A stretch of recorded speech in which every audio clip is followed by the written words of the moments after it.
UP के मुखिया action में आ गए हैं और जो उपद्रवी उनसे कह रहे हैं कि कीमत तो आपको ही चुकानी पड़ेगी। आई लव मोहम्मद के पोस्टर पर बरेली में भड़के हिंसा के बाद मुख्यमंत्री योगी आदित्यनाथ का पहला बड़ा बयान सामने आया है।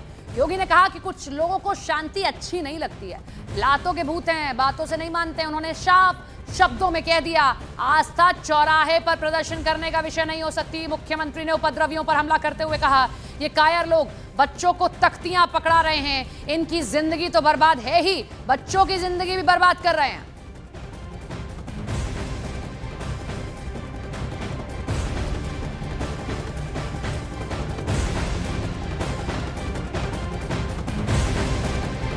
कुछ लोगों को शांति और विकास अच्छा नहीं लगता, लातों के भूत बातों से नहीं मानते। इनको लगता है जैसे सरकार अब भी इनके सामने झुक करके कार्य करेगी। सरकार का पहले दिन से, डबल इंजन की सरकार का पहले दिन से ही यह निर्णय है कि अपराध और अपराधियों के प्रति, गद्दारों और देशद्रोहियों के प्रति सरकार जीरो टॉलरेंस की नीति के तहत कार्य करेगी। आज चौराहे चौराहे पर जाकर के कितने कमजोर और कायर हैं, छोटे छोटे बच्चों को जिनके हाथों में कलम होनी चाहिए, जिनके हाथों में नोटबुक होनी चाहिए, जिनके हाथों में विज्ञान और गणित की पुस्तकें होनी चाहिए, उनके हाथों में आई लव मोहम्मद का पोस्टर देकर के, तख्तियां देकर के समाज में अराजकता पैदा करने का कार्य कुछ लोग कर रहे हैं।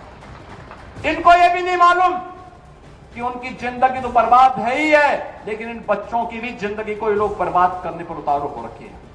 लेकिन याद रखना होगा, वे जितना सोचते हैं उससे ज्यादा हमारी पहले से तैयारी रहती है, और जब भी दुस्साहस करेंगे ऐसे ही पिटोगे जैसे बरेली के अंदर पीटे गए हो। बरेली में उपद्रव के बाद मुख्यमंत्री योगी आदित्यनाथ ने कड़ा संदेश दिया। सीएम योगी ने कहा कि कुछ लोग अराजकता को जन्मसिद्ध अधिकार मानते हैं, ऐसे लोग अपनी गलतफहमी दूर कर ले। मुख्यमंत्री ने चेतावनी दी कि उपद्रव की कीमत उपद्रवियों को चुकानी पड़ेगी और कड़ाई से कार्रवाई की जाएगी। सीएम योगी ने कहा कि गजवाए हिंद भारत की धरती पर नहीं होगा और कानून हाथ में लेने वाले का जहन्नुम का टिकट कटवा दिया जाएगा। इसके साथ ही सीएम योगी ने कहा कि अफवाह फैलाने वालों पर गैंगस्टर एक्ट लगाकर संपत्ति जब्त की जाएगी।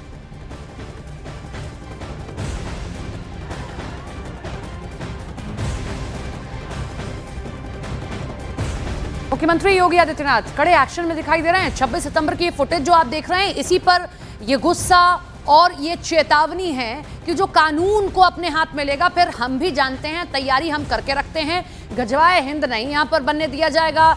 दंगा ब्रिगेड जो है यूपी की, उसको क्लियर अल्टीमेटम दे दिया गया है। सीएम ने यहां तक कह दिया कि आप जो करते हैं उससे पहले हम तैयारी करके रखते हैं।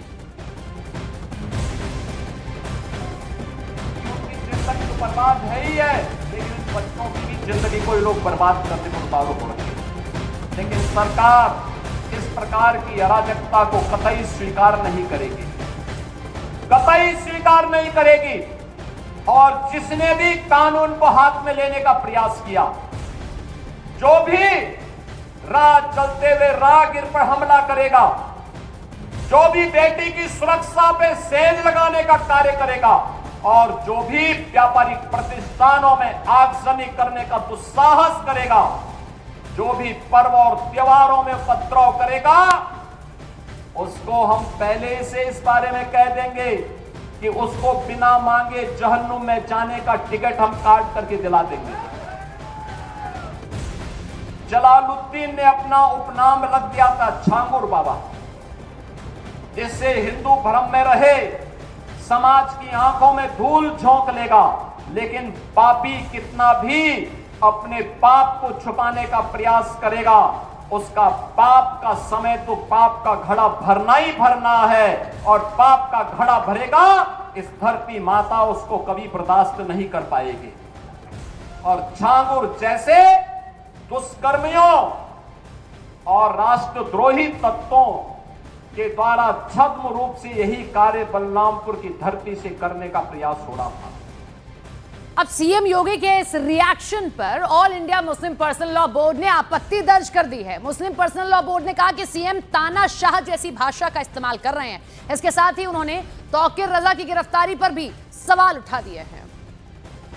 आप आयला मोहम्मद को लेकर जो एक विवाद छिड़ा हुआ इसको लेकर अपना बयान दें और फिर बरेली में जो कुछ हुआ उसको लेकर बयान। देखिए, पहली बात तो मुझे ये कहना है कि कानपुर में आई लव मोहम्मद के पोस्टर के ऊपर में पुलिस की तरफ से FIR करना ज़्यादती है, गलत काम था, हम उसको कंडेम करते हैं। कि आई लव मोहम्मद अगर कोई आदमी पोस्टर लगाता है तो उसमें आपत्ति क्या है, उसमें गैर कानूनी काम क्या है जिसके ऊपर आप FIR कर रहे हैं। तौकीर रजा साहब की गिरफ्तारी हुई है।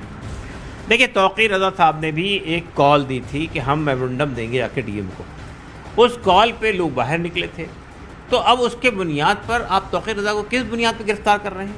तौकीर रजा साहब की गिरफ्तारी भी गलत है और हम उसको भी कंडेम करते हैं। इस विवाद को लेकर योगी आदित्यनाथ का भी बयान सामने आया है। सीएम योगी आदित्यनाथ ने कहा कि कुछ लोगों को शांति अच्छी नहीं लगती। देखिए, योगी आदित्यनाथ साहब जिस तरह उत्तर प्रदेश में रूल कर रहे हैं, ऐसा नहीं लगता कि वो इलेक्टेड चीफ मिनिस्टर हैं, इलेक्टेड मेंबर ऑफ असेंबली हैं, बल्कि ऐसा लगता है कि वो एक तानाशाह हैं और हुक्म दे रहे हैं कि किससे तुमने पंगा ले लिया, हमसे पंगा ले लिया और हम ऐसे और हम ऐसा कर देंगे, हम ऐसा कर देंगे। कोई भी किसी भी रेस्पॉन्सिबल आदमी से ये लैंग्वेज कभी भी शोभा नहीं देती है।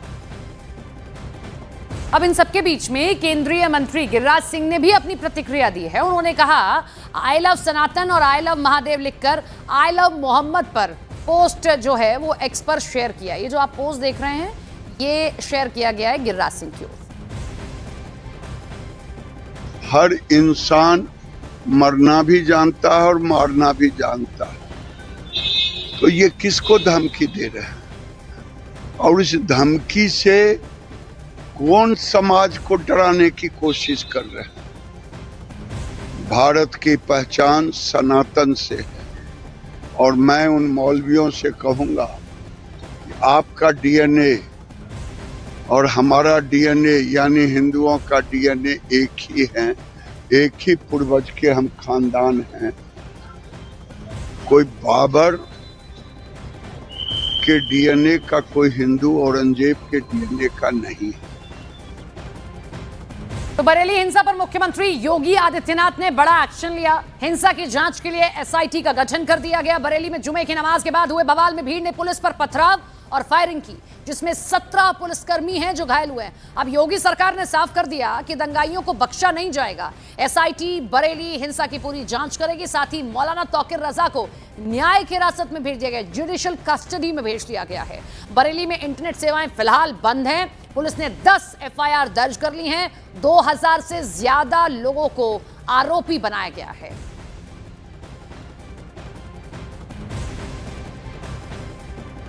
इस हिंसा से जुड़े 4 बड़े अपडेट 4 तस्वीरों के साथ आपको दिखाते हैं। SIT बरेली हिंसा की जांच कर रही है।